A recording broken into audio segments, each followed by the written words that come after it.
علامہ اقبال، میں عرض کر چکا ہوں کہ ان کی ابتدائی تعلیم میں اور خاندانی پس منظر کے اندر مذہبی اثرات بڑے گہرے تھے۔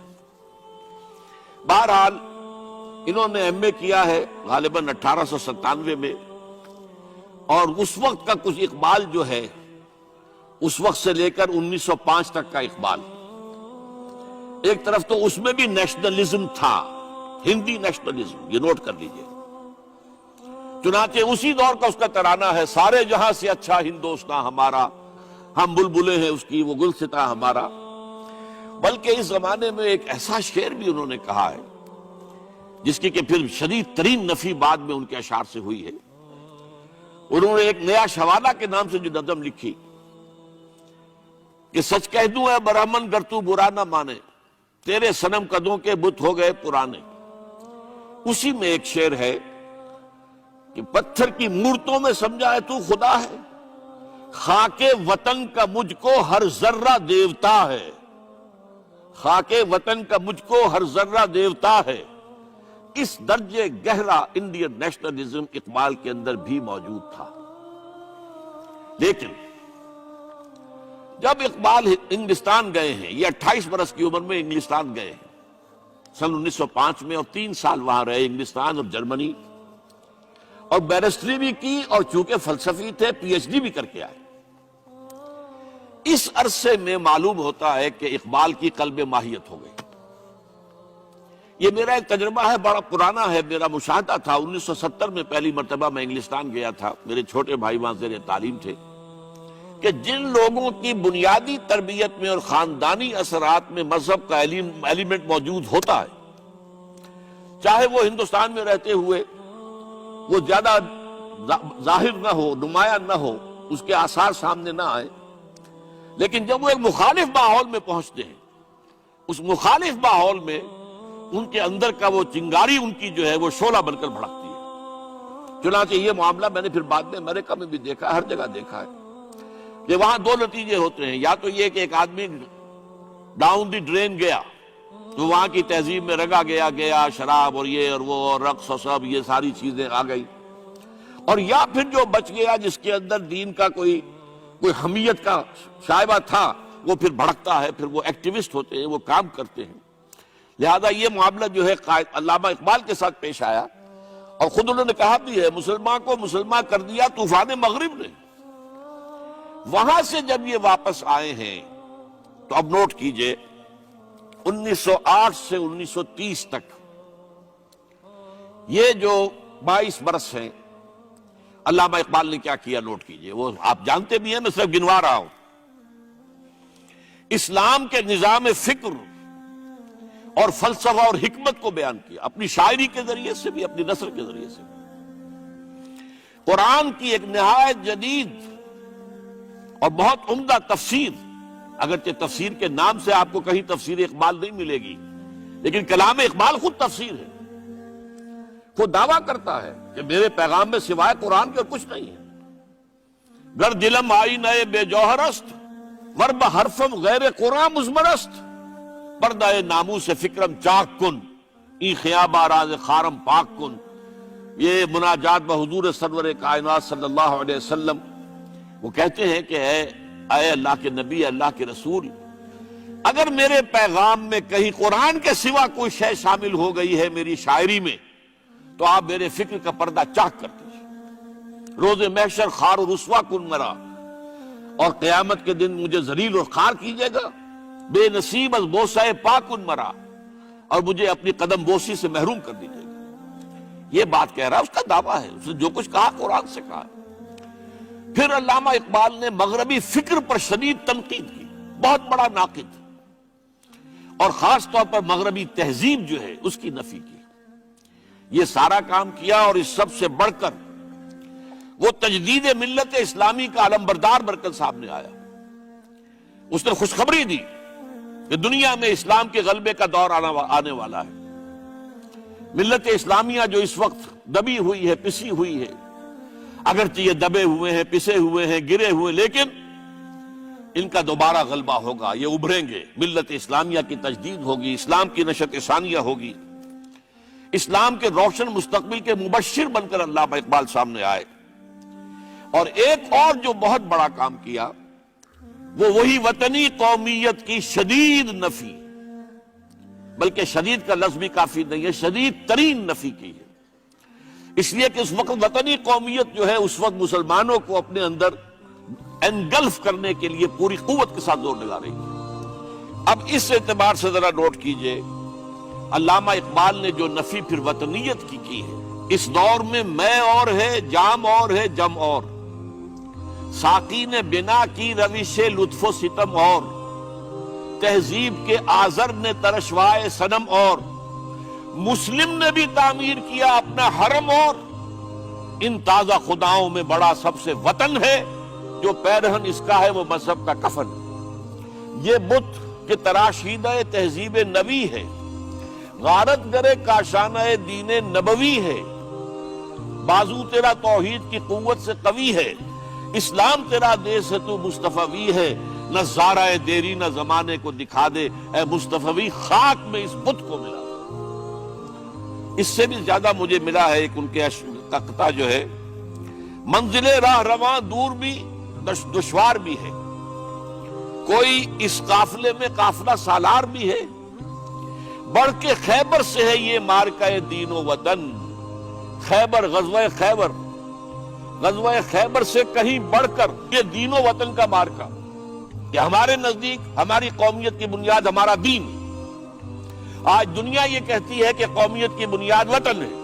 یہ جو مارکہ دین و وطن ہے، بڑھ کے خیبر سے ہے یہ مارکہ دین و وطن. اس زمانے میں کوئی حیدر کرار بھی ہے.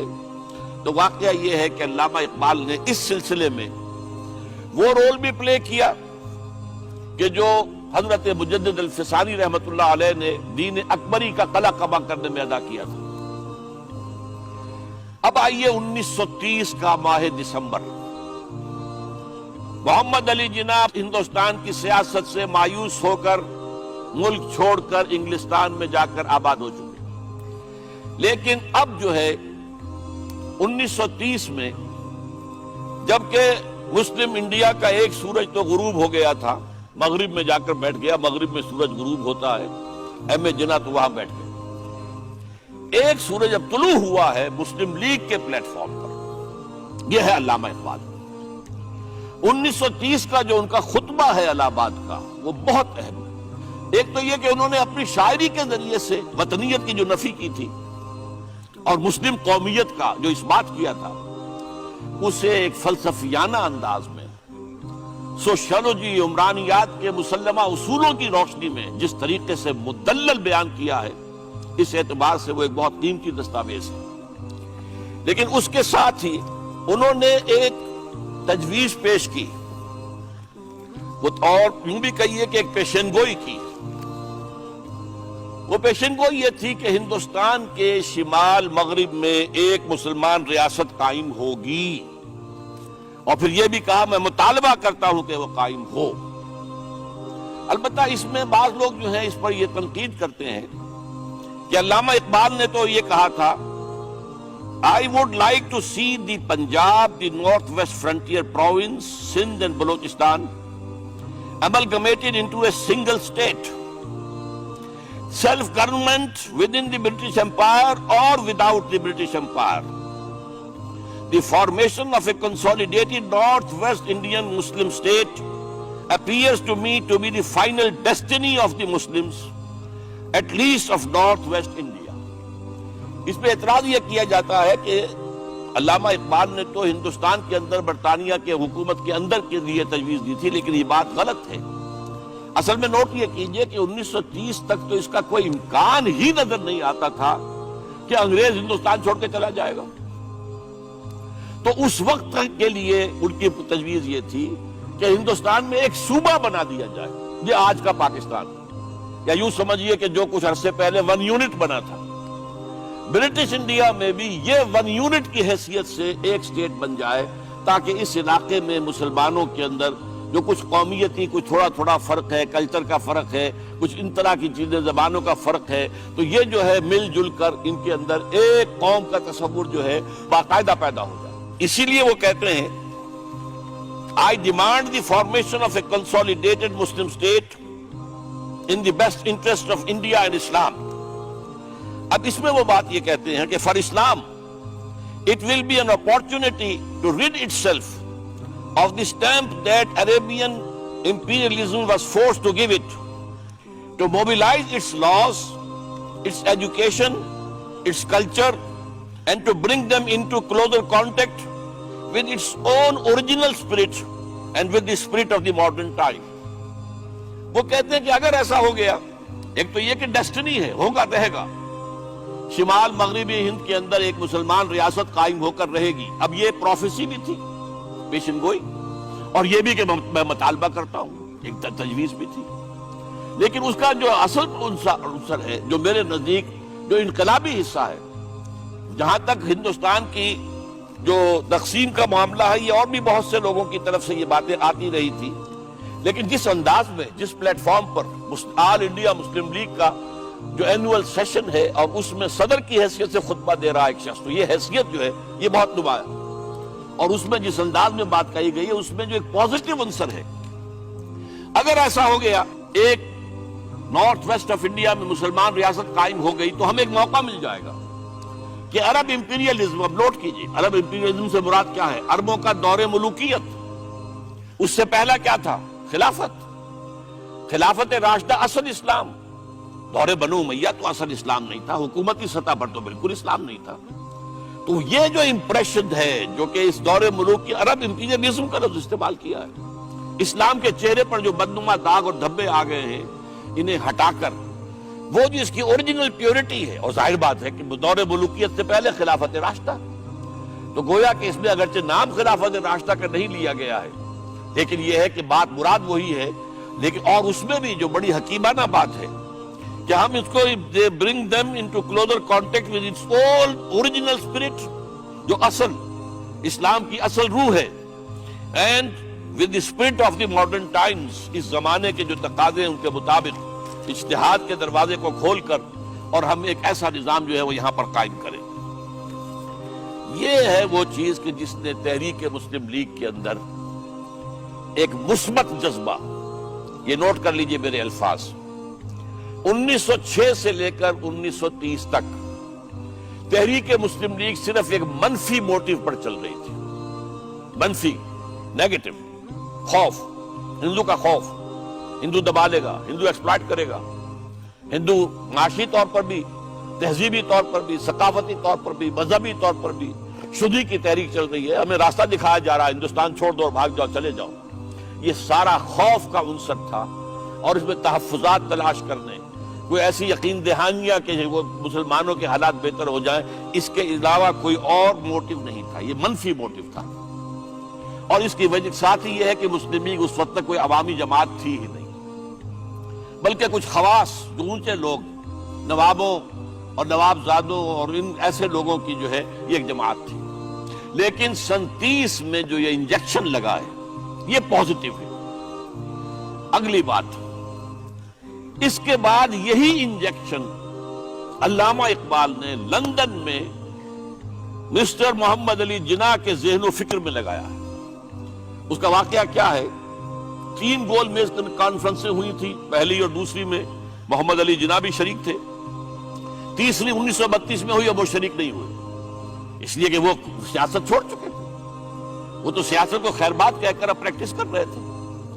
لیکن علامہ اقبال اس میں گئے تھے، وہاں موقع ملا، قریبی ملاقاتیں ہوئیں، گفتگویں ہوئیں، اور ان ملاقاتوں کے نتیجے میں یہی انجیکشن علامہ اقبال نے محمد علی جناح کے ذہن اور فکر کے اندر ڈٹایا ہے کہ بات کرو اسلام کے احیاء کی، وہ چیز کہ جو مسلمانوں کے جذبات کے اندر گرمی پیدا کرے، حرارت پیدا کرے. اس حوالے سے یہ جو انجیکشن لگایا گیا ہے، اسی سے پھر یہ کہ ان کے مزاج کے اندر ایک تبدیلی آئی.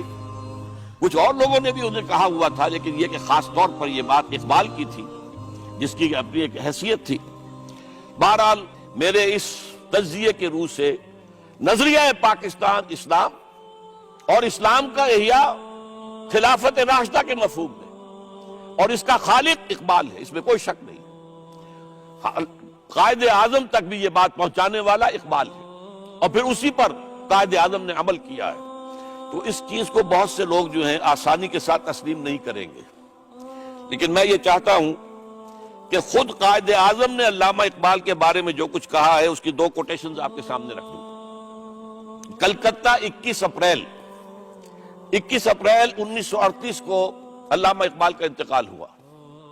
اس وقت کلکتہ میں ایک بہت بڑا جلسہ ہو رہا تھا فلسطین کے مسئلے پر غور کرنے کے لیے، قائد اعظم اس کے چیف مقرر تھے۔ اب یہ خبر پڑھیے، A mammoth public meeting of the Muslims of Calcutta was held on the football ground on 21st April to consider the Palestine problem. But it was converted into a condolence meeting to mourn the death of Allama Iqbal. Mr. Ahmed Jinnah said that the sorrowful news of the death of Dr. Sir Muhammad Iqbal had plunged the world of Islam in gloom and mourning. Sir Muhammad Iqbal was undoubtedly one of the greatest poets, philosophers, and seers of humanity of all times. Note kijiye. One of the greatest poets, philosophers, and seers. He took a prominent part in the politics of country and in the intellectual and cultural reconstruction of the Islamic world. His contribution to the literature and thought of the world will live forever. Ab aakhri jumla suniye gaur se. To me, he was a personal friend, number one, philosopher, number two, and guide, number three, and as such the main source of my inspiration and spiritual support. کوئی شک اس کے بعد رہ جاتا؟ دوسرا میں اور دے رہا ہوں، یہ سن 40 میں اقبال ڈے منایا گیا تھا۔ اب اس میں کیا کہتے ہیں Quaid Azam, If I live to see the ideal of a Muslim state being achieved in India, and I were then offered to make a choice between the works of Iqbal and the rulership of the Muslim state, I would prefer the former. اگر ہم کامیاب ہو جاتے ہیں کہ اسلامی ریاست قائم کرنے میں، مسلمان ریاست قائم کرنے میں، اور اس کے بعد میرے سامنے چوائس رکھا جاتا ہے کہ یا تو علامہ اقبال کا کلام لے لو اور یا حکومت کے سربراہ بن جاؤ، تو میں علامہ اقبال کے کلام کو ترجیح دوں گا۔ اور سنیے، Continuing, Mr. Jinnah said that in April 1936, he thought of transforming the Muslim League, which was then only an academic institution, into a parliament of the Muslims of India. From that time to the end of his life, he continued. Iqbal stood like a rock by him. Iqbal, Mr. Jinnah said, was not only a great poet who had permanent place in the history of the world's best literature. He was a dynamic personality who during his lifetime made the greatest contribution towards rousing and developing of Muslim national consciousness. اب اس کے بعد جو ہے نظریہ پاکستان کیا تھا اور اس کا خالق کون تھا، اس کو اچھی طرح سمجھ لیجئے۔